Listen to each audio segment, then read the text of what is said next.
Shubham રેસિડેન્સીમાં tower ઊભો થતો હોવાથી રહેવાસીઓ સમૂહમાં સહયોગ કરી વિરોધ કરી નગરપાલિકાના કચેરીના દ્વાર ખખડાવ્યા।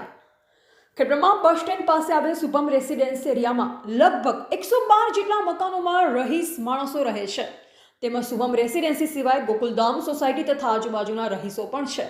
શુભમ રેસિડેન્સીના રહીશ વિષ્ણુભાઈ ડુંગરભાઈ બારોટનાઓ દ્વારા તેમને પોતાની માલિકીના પ્લોટમાં ટાવર ઊભો કરવા માંગતા હોય જે બદલ સદર કંપનીના માણસો દ્વારા જે જગ્યાની તપાસણી કરી જગ્યા પસંદ કરેલ છે અને હવે ટૂંક જ સમયમાં ટાવર ઊભો કરવા માટે કામકાજ ચાલુ થઈ ગયેલ છે, જે બદલ અમે શુભમ રેસિડેન્સીના સમસ્ત રહીશો આ ટાવર ઊભું થઈ રહ્યું છે, જેથી રહીશો દ્વારા સંપૂર્ણ વિરોધ છે અને સોસાયટીની કોઈ પણ જાતની પરવાનગી લીધેલ નથી। રહીશો જણાવેલ છે કે રહેઠાણના એરિયામાં ટાવર ઊભો કરવામાં આવે તો અમે રહીશોને શારીરિક ખૂબ જ મોટું નુકસાન થાય તેમ છે અને ટાવરમાંથી ઉત્પન્ન થતો રેડિયેશન શારીરિક નુકસાન કરી શકે તેમ છે અને આ રહેઠાણના એરિયામાં પ્રકારના ટાવરથી ઉત્પન્ન થતા તરંગોના કારણે વાયુ પ્રદૂષણની પણ પૂરેપૂરી સંભાવના છે, તેમજ પશુ પંખીઓને પણ ખૂબ ભારે નુકસાન થાય તેમ હોય સદર જ્યાં તેની જગ્યા પર ટાવર ઊભું થઈ રહ્યું છે તે વિષ્ણુભાઈ ડુંગરભાઈ બારટનાઓને અમે આજુબાજુના રહીશો દ્વારા મૌખિક રજૂઆત કરવા છતાં એકના બે ન થતાં આખરે શુભમ રેસિડેન્સીમાં રહેતા રહીશોએ નગરપાલિકાના ચીફ ઓફિસરને લેખિત અરજી કરેલ છે।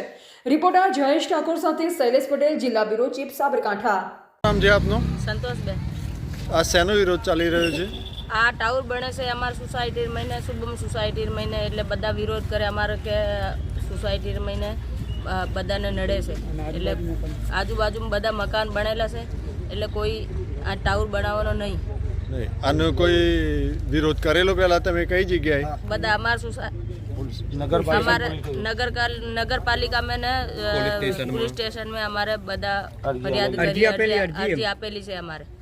અને આ ટાવર બનશે તો તમને શું વાંધો છે? અમારે આ ટાવર બનશે તો બધાને બીમારીઓ ફેલાવશે બધી અને અમારા બધાને નુકસાન છે, બધાને નુકસાન પડે છે। આ ટાવર બનાવે તો કેટલી વસ્તી ધરાવતી 300 મકાનનો બધું આપણે ખરાબ થાય છે। સોસાયટી 300 મકાનની શુભમ સોસાયટી બધી બધાને ઘરના નડતર થાય છે એટલે અહીં ટાવર ના બનવું જોઈએ। તે માટે તમારો સખત વિરોધ છે એમ ને ટાવર ના બને? આ સખત વિરોધ છે અમારી બધી સોસાયટીના। શામળભાઈ પ્રભુભાઈ, ખેડબ્રહ્મા રહેવાસી, ગોકુલધામ અને શુભમ સોસાયટીના 200 જેવા લોકો અહીંયા રહે છે।